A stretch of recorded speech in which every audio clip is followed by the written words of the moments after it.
Are you looking for an athletic scholarship? You're in the right place. This is the Recruit Me Athletic Scholarship Podcast, the longest-running podcast on recruiting and athletic scholarships. We're here to help your family navigate the recruiting road all the way to an athletic scholarship. He's a recruiting expert and a dad of 2 college athletes. He has a wealth of experience to share. Here's Recruit Me CEO, Brent Hanks.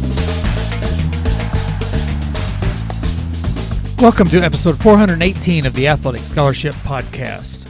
The Athletic Scholarship Podcast is the world's longest-running recruiting education podcast. I'm Brent Hanks, the owner of Recruit Me, and the host of this episode and over 200 episodes of the Athletic Scholarship Podcast. The Athletic Scholarship Podcast is one of the many free and inexpensive recruiting resources that Recruit Me provides.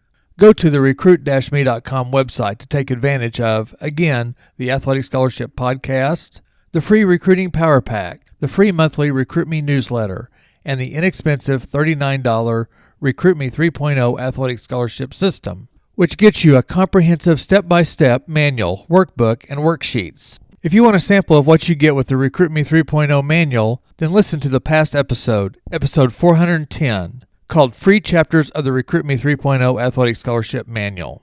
Also, take the time to email me, Brent at recruit-me.com, and request the Parameters Worksheet and the College School List Worksheet for no charge. This week's episode gives you the 5th step in the 7 steps to an athletic scholarship. These steps are found in the Recruit Me 3.0 Athletic Scholarship System Manual. You can get the Recruit Me 3.0 Manual, Workbook, and Worksheets for only $39 on the recruit-me.com website. Step 5 is track your communications. You don't want to do all the work on and off the court, the field, or the track, and then not remember who you contacted or who contacted you. Referring to a coach by a wrong name or a wrong school can kill a relationship. You may start your recruitment at any time in your high school career. The best time is as you enter your freshman year of high school. This is because you can use your freshman and sophomore years to prepare for your go time as a recruit. The go time for most high schoolers is when you enter your junior year of high school, but that go time can vary from athlete to athlete. Step 1, find the right schools to contact, leads you into the remaining steps, and remember you will be doing steps 1, 2, 3, and 4 throughout your recruitment, and until you make your decision. And these days you may even continue your recruiting into your college career with transfers and recruiting rule changes. You will need to continually do research on colleges and update your emails, your profile, and your questionnaire throughout. So for step number 5, track your communications. You must prepare to track them before you start sending out your information. So let's get ready by reading from pages 63, 64, 65, 66, 67, and 68 of the Recruit Me 3.0 System Manual. I'm reading from page 63. Step 5, track your communications. Gentlemen, start your engines. The volley of communications will now begin. You've sent out emails, letters, and profiles to dozens of coaches. You're receiving questionnaires, and you're completing online forms too. It can all get out of control if you don't adopt a good journaling and tracking system from the start. Besides the written communications, you may begin receiving phone calls too, adding to the number of communications to keep track of.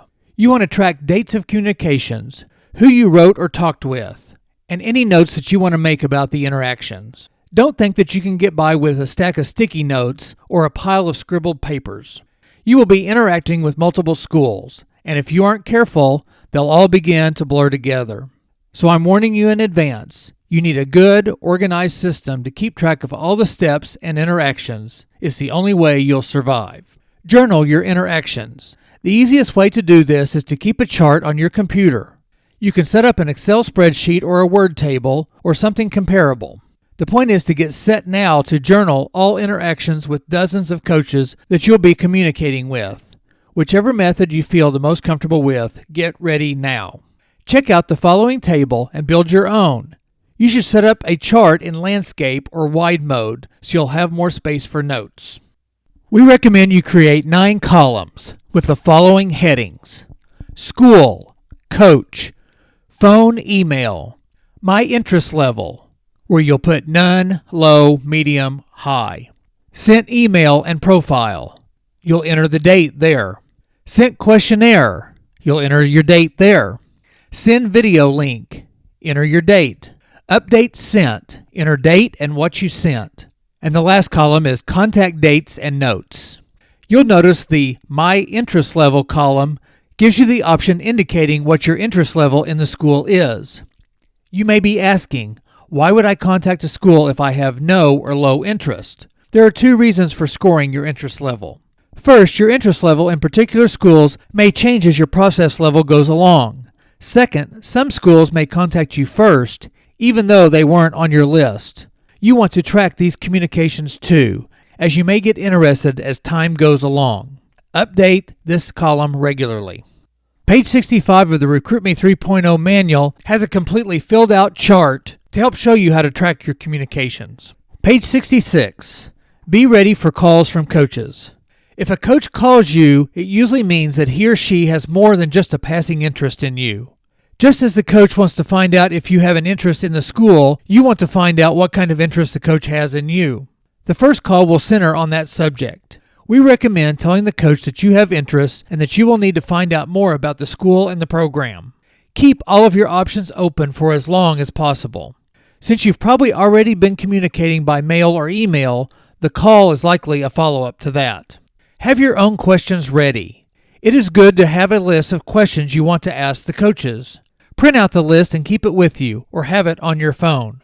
That way you take advantage of an opportunity to ask your questions. If the coach calls when your parents are around, it is a good idea to put them on the phone so they can ask questions too. You can even put your phone on speaker so they can participate in the conversation. NCAA rules dictate how often a coach can call, so get as much information as you can. Your parents may have some questions too.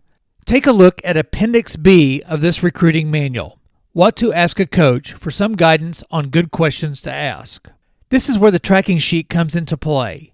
If you have specific questions for specific coaches, then write them on the sheet so you have the questions easily available. Write everything down. Take notes as you talk with the coach. With the number of schools you'll be communicating with, you need to keep good written records. Transfer these notes onto your tracking sheet before you forget the details. What to say when you talk with a coach. Let him or her know how you are doing in your sport, if you are competing at the time. Ask your questions about the program, the school, the team, and the coaching staff. Ask them what the team's needs are, what the team's strengths and weaknesses are. You can ask him or her about their coaching style and their coaching philosophy. Remember, just as much as they are recruiting you, you are recruiting a school. It is always good to have something to discuss. At times, you will receive a call from a school that you did not write to. They found out about you through a reference, perhaps through your high school coach, or they saw you in a competition. The call might surprise you at first, but be sure to keep the lines of communication open even though you did not initiate the contact. You never know where it will take you. If a coach calls when you aren't available or leaves a voicemail on your cell, it is perfectly all right to call him or her back. In fact, the more you keep the communication going, the better. If you appear to lose interest in the school, they will lose interest in you and they will stop calling. It's not your goal to see how many calls you can receive, but it is to keep as many options open as possible. I can't overemphasize the importance of that. Page 68 has key points on track your communications. Key points like, things can get out of control if you don't have a good tracking system for all the letters, emails, and phone calls. The best tracking tool is a chart that you can complete as you go through the recruiting process. Have your questions ready for the coach, ready in advance so you can ask when he or she calls. And things to discuss. What are some questions I want to ask the coaches when they call? And don't forget, parents, what do they want to ask? That concludes the reading from the Recruit Me 3.0 manual about how to track your communications. There is no perfect way to track your communications. A key is to prepare. Prepare before you start sending out your information to coaches, and even before you start attending camps and showcases. Whether you make a chart on your computer, or you create a page for each school on your phone, or you get the Athletic Scholarship 24-month planner and journal, which is available for only $17.99 on Amazon, you need to consistently, habitually record your contacts. Go back and listen to episode 369 of the Athletic Scholarship podcast for information about the Athletic Scholarship 24-month planner and journal. Half of the book gives you plenty of pages for you to keep track of every college you contact and that contacts you. The pages help you record the school's name, the coach's name, and contact information. Then your level of interest too. There are boxes to help you to record the dates that you sent your introductory packet, your recruiting questionnaire, your videos, and then any updates you send to college coaches. Each school gets its own 2 pages to record each school's communication. There is room to write down dates, contacts, and notes after contacts. Contacts with coaches by mail, email, phone call, DMs, or face-to-face contacts or visits. The second page gives you an opportunity to make notes on your impressions from the contact and from your research on each school. There is a strengths and weaknesses column for you to consider the program and the school's athletic opportunities, the coaching staff, the campus, the finances, the facilities, the community surrounding the college, the competition level, travel, and what other parameters that you want to consider. At the bottom of page 2 of each school's communication record is a school report card for you to rate and review as you come to a decision that is the best fit for you. You can rate the net cost, the athletic scholarship offers, the athletic quality, the academic match, the quality of the program, the coaching staff, the coach's level of interest in you, your potential for improvement, your potential to start and play, and your overall impression. You can write in other factors that may be important to you. There are also pages to record notes for campus visits.